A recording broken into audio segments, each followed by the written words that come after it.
സംസ്ഥാനത്ത് സ്വർണ്ണവിലയിൽ വൻ കുതിപ്പ്. എക്കാലത്തെയും ഉയർന്ന വിലയിൽ നിന്ന് കടന്ന് സ്വർണം മുന്നോട്ട് കുതിക്കുകയാണ്. US പ്രസിഡന്റ് ഡൊണാൾഡ് ട്രംപ് രാജ്യങ്ങൾക്ക് മേൽ ചുമത്തിയ താരിഫ് ഇന്നലെ മുതൽ പ്രാബല്യത്തിൽ വന്നിരുന്നു. ഇതാണ് വില കൂടാൻ കാരണമായത്. ആഗോള വിപണിയിലെ വില വർധനവ് തന്നെയാണ് ആഭ്യന്തര വിപണിയിലും പ്രതിഫലിക്കുന്നത്. ഓഗസ്റ്റിലെ ആദ്യ ആഴ്ച കഴിയുമ്പോൾ ഇതുവരെ സ്വർണ്ണവില കുറഞ്ഞിട്ടില്ല. 1-ാം തീയതി 73,200 രൂപയായിരുന്ന സ്വർണ്ണവില പിന്നീട് ഓരോ ദിവസവും കൂടി. ജൂലൈയിലെ അസ്ഥിരമായ അന്തരീക്ഷത്തിൽ നിന്ന് സ്വർണം തിരികെ കയറുകയാണെന്ന വ്യക്തമായ സൂചനയാണിതെന്ന് വിപണി വിദഗ്ധർ ചൂണ്ടിക്കാട്ടുന്നു.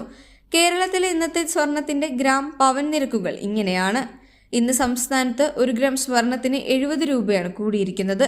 ഇതോടെ 1 ഗ്രാം സ്വർണത്തിന് ഇന്ന് 9,470 രൂപയായി വർദ്ധിച്ചു. 1 പൗൺ സ്വർണത്തിന് 560 രൂപയാണ് കൂടിയിരിക്കുന്നത്. ഇതോടെ ഇന്നലെ 75,200